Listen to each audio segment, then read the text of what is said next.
All right, let's dive in. We've got a jam-packed update for you this week across the 380 corridor. First up, traffic has officially switched at Navo, with crews wasting no time getting to work in the newly opened zones. Over at Legacy, another massive overnight concrete pour is in the books. Meanwhile, Chili's has gone vertical. Ryan's Spiritas? Construction activity has picked back up. And to top it off, there's another major traffic switch heading your way next week. We'll break down where and when. Let's roll into it. You don't want to miss what's taking shape out here.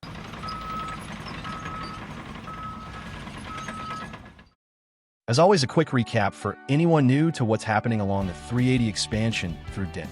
This major $140 million project is transforming the corridor from a 4-lane roadway with a continuous center turn lane into a 6-lane divided highway. It'll include sidewalks and 5 brand new overpasses to keep traffic moving smoothly over key intersections. We'll go west to east this week, starting with Naylor/424, where it appears most drainage work is complete on that north side and efforts to get a nice smooth base layer are underway. Thinking about it, we haven't talked much about this process in a while as most of Phase 2 is done, and now we're looking forward to traffic switches and overpass work beginning. Outlined here nicely enough in orange, the safety netting is new and shows some work start on the south side, which assuming is drainage activities, maybe utilities. We went back about 30 days and did not see any activity on the south side back in May. Not captured this week, but the retaining wall just to the west of here. So maybe it will be time soon for the next crew to get started on the concrete work. However, this is temp pavement on the north side and a traffic switch will be required for the final phase of demo and replacement.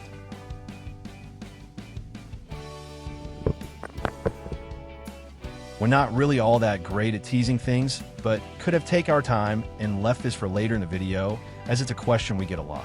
Where are they going to finish Ryan's Spiritas? And if we weren't feeling lazy already in the video, the screen would be filled with screenshots and a healthy dose of these explosion sound effects to highlight them. But again, being lazy, that was enough wasted effort sifting through sound effects. Anyways, we've got some solid progress to share. Concrete has now been poured for one of the 3 northbound lanes, and another lane is fully prepped with rebar, just waiting its turn for the next pour. There's still no official word on when this section will reopen to traffic, even once all the pavement work is complete. But the good news is we're seeing clear forward motion. After what's felt like a long pause, this stretch is finally getting the attention it needs. And yes, that was scary. We almost hit the power line. Feel free at this point to like and subscribe to make sure you don't miss out on any 380 updates. A major traffic switch took place from Tinder's Barbecue to the Lake Bridge last week, with the Navo and Paloma Creek intersections sandwiched between. This traffic switch took us from westbound traffic in the middle lanes to westbound traffic shifted north to the new overpass service road and new Phase 2 lanes. We'll get back to this demo work soon. But first, we were on site the night of the switch, and since we documented a lot of it, we're going to share. The night started with confusion and continues through this week with the signal light confusion. We'll cover that soon as well. We might work from home more often to avoid those people out there that aren't subscribed to the channel. Truly not trying to shame anyone. Somehow this car ended up the wrong way.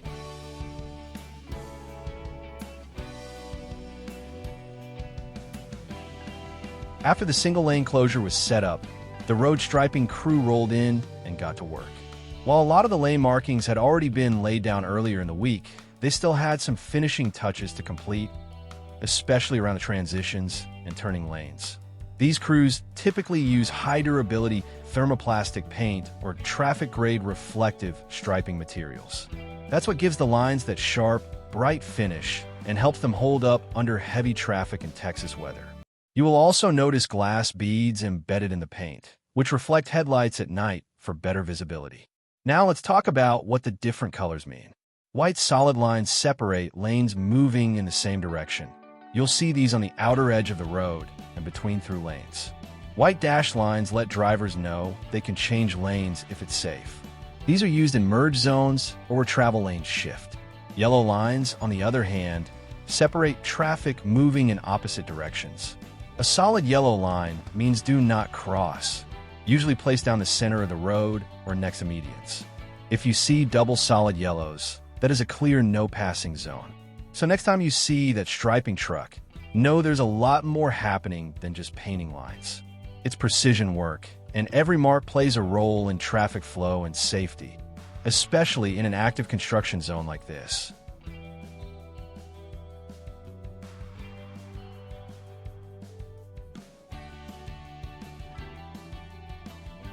Watching the striping truck lay down those crisp, straight lines is surprisingly mesmerizing. So, while it fills too much time in the video, it's hard to stop watching. This is 2x to at least speed that up a little. While we've got you as a bit of a captive audience, just a quick note. YouTube does offer channel memberships if you want to support what we're doing here. We're not really pushing it because, honestly, it adds a little more work on our end. But we did want to give a big thank you to Tina, who joined the Cone Club back in April. We appreciate you. Next, there's something we noticed, and it can definitely raise some eyebrows. After laying down fresh stripes, crews came back and removed some of the markings. It might seem like a mistake, but there's actually a reason behind it. Crews are removing striping to reduce confusion for drivers as traffic patterns shift, but there's more to it. That paint has to go because upcoming demo work and milling require clean concrete. Leftover striping can cause issues during removal and even impact how the concrete is reused or broken down. It's a small step that keeps the larger process running smoothly. We were on site from beginning to end, and one thing you don't see every day is how the temporary signal lights were relocated. Not replaced, just moved. Instead of taking down the lights and reinstalling everything from scratch, the crew simply unclipped or cut the zip ties holding the signal heads in place, then slid them carefully along the same tension wire system to their new location. This isn't just a shortcut. It's actually a smart, cost-effective move that lets the team reposition the lights in a matter of minutes without interrupting the power or connectivity of the system. The lights were shifted from the middle of the intersection, where they've been guiding traffic through the construction zone, out to the newly completed outside lanes that will now carry vehicles while the center gets demoed. Once in position, the signals are secured again, re-aimed for visibility, and double-checked for timing. It's a seamless transition that helps crews stay on schedule and drivers stay safe. All part of the choreography it takes to pull off a major traffic switch like this.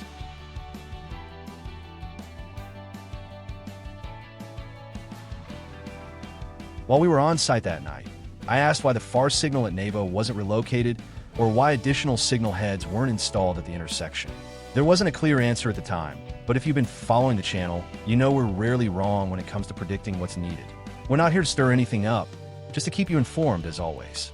That said, if you're turning left on a southbound Navo, please don't stop in the middle of the intersection. Keep moving through like you normally would on a green light. Now, we get it. Some drivers are being cautious, and honestly, not running a red light is never a bad instinct. But in this case, it's leading to confusion. TxDOT is aware of the issue, and like we told Zachary Construction the night of the switch, this current setup just isn't working, and it's something that needs to be addressed. Again, we want to commend some of you as drivers for being cautious, but then there's this guy. Blew right through a solid red like it was printed in invisible ink, and somehow got airborne at a basic intersection. This isn't a ramp, it's Navo. You're not auditioning for the next action movie. Let's keep it grounded. The intersection works better when we all treat red like it actually means stop. We're all about supporting local, and Oak Tree's Beer Garden reached out with a video to share and invite you all to visit them in Aubrey.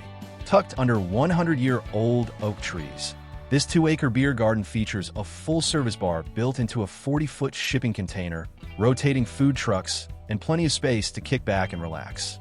Live music, cold drinks, and good vibes. It's the kind of local spot you'll want to visit again and again.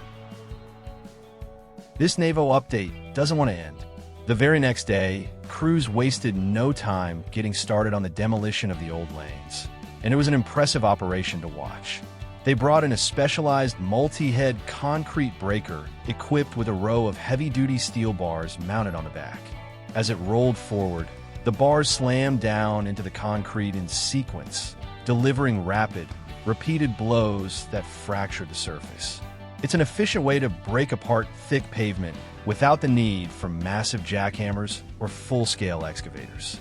Shown earlier in the clip, or we'll bring it back up here for you all, you can see rolls and rolls of old rebar stacked and ready to be hauled off. That's the steel reinforcement pulled from the broken slabs, separated out before the concrete is removed and recycled. It's a fast, focused process that clears the way for the next phase, and a good reminder that once traffic switches, work doesn't slow down. It speeds up. This next section is a curious one. Crews have excavated a trench nearly 8 feet below the old roadway, likely to access or install underground utilities. At one point, we spotted a crew member down in the trench using a GPS rod, a specialized tool for capturing precise elevation and location data. These GPS grade checkers are crucial when working at this depth, ensuring everything from utility lines to drainage systems is placed exactly where it needs to be. Precision at this stage helps set the foundation for a durable highway that's built to last. In several areas where Phase 2 traffic switches have already taken place, crews have begun demolition work to make way for the raised median that will eventually run down the center of the highway.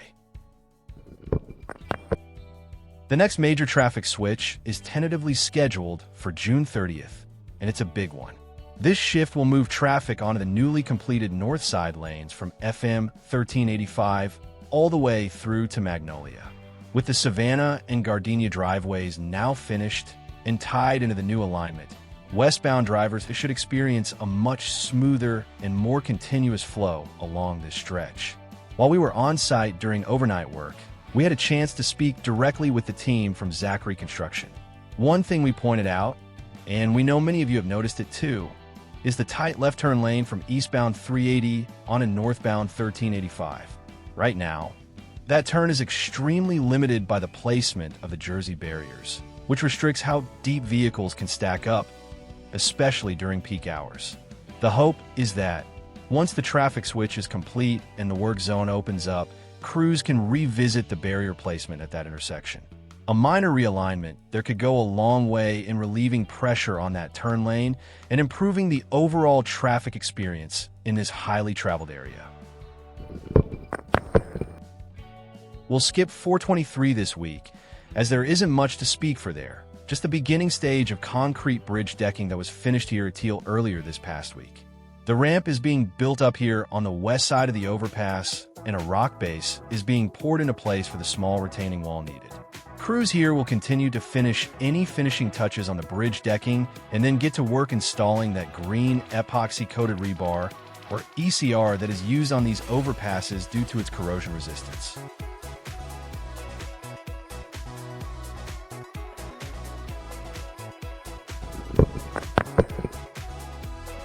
Here at Legacy, we can see the same white rock has been added to each side for that retaining wall and ramp. Eventually, that rock will cover the ramp with continued base layer like we saw 720 build up with. After these concrete pours, we can point out what looks like a patchwork of tarps and plastic laid over the new concrete. That's actually part of the curing process. Underneath the plastic are curing mats designed to hold in moisture and protect the surface from the elements. The plastic on top adds an extra layer of defense, especially helpful during windy or hot Texas days.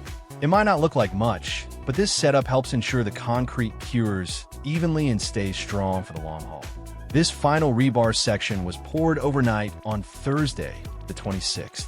We weren't on site for the last two pours, but the second was the largest, over 800 yards of concrete.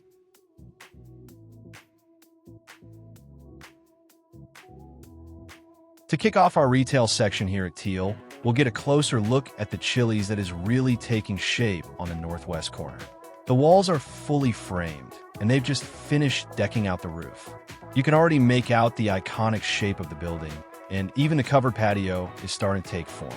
It's moving fast and looking more like a restaurant every week. Behind this Chili's, you'll spot one of several new commercial buildings under construction, part of a growing retail hub going up at the northwest corner of Teal and 380.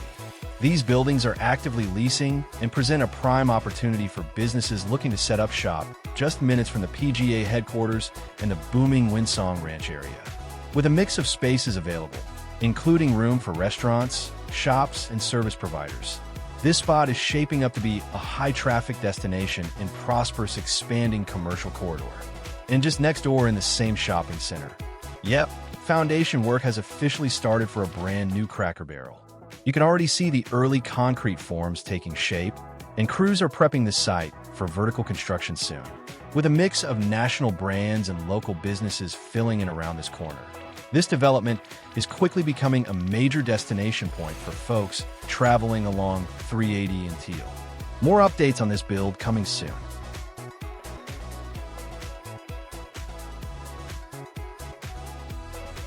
Continuing with this retail update. But sorry, there is so much that we're not going to fit all in. We might end up with a retail-only video again in the future to fill in where people may have missed. This is Walmart at the southeast corner of 423 and 380. This Walmart, as we've said before, is touted as the largest Walmart at well over 200,000 square feet. So, when it comes closer to opening, the news channels will likely enjoy that. But likely you heard it here first. It is set to open in August, which is not too far away.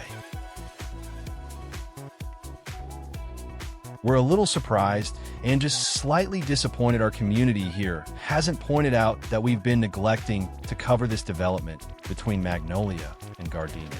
We are still investigating, but we have not seen any information as to who is leasing spaces in either of these two buildings coming soon. We'll keep you all updated, though, as we find more information.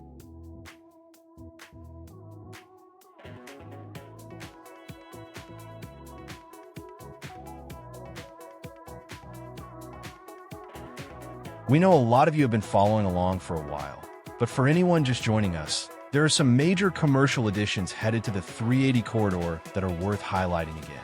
Up at Main Street in 2931, a brand new Sprouts is coming to the northeast corner, and just across from that, Kroger has officially broken ground on the northwest side. And yes, Target is still on track for the southwest corner, with plans to open in the coming year. So whether you're new to the area or just catching up, this corridor is growing fast, and we're here to keep you in the loop every step of the way.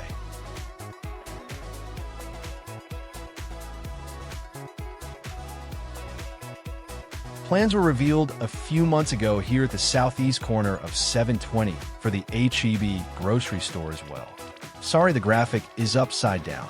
The lot will likely connect with the Target just to the east that we just spoke about. You can see in the top left corner the Target foundation work underway. We have no time frame right now for this H-E-B development. That's going to do it for this week's update. As always, we'll be keeping a close eye on progress across the corridor, whether it's concrete pours, traffic switches, or the next wave of retail going vertical. If you found this helpful or just enjoy following along, make sure you're subscribed so you don't miss the next update. Drop a comment, share with a neighbor, and we'll see you out there on the corridor. Until next time, stay safe, stay patient, and have a great weekend.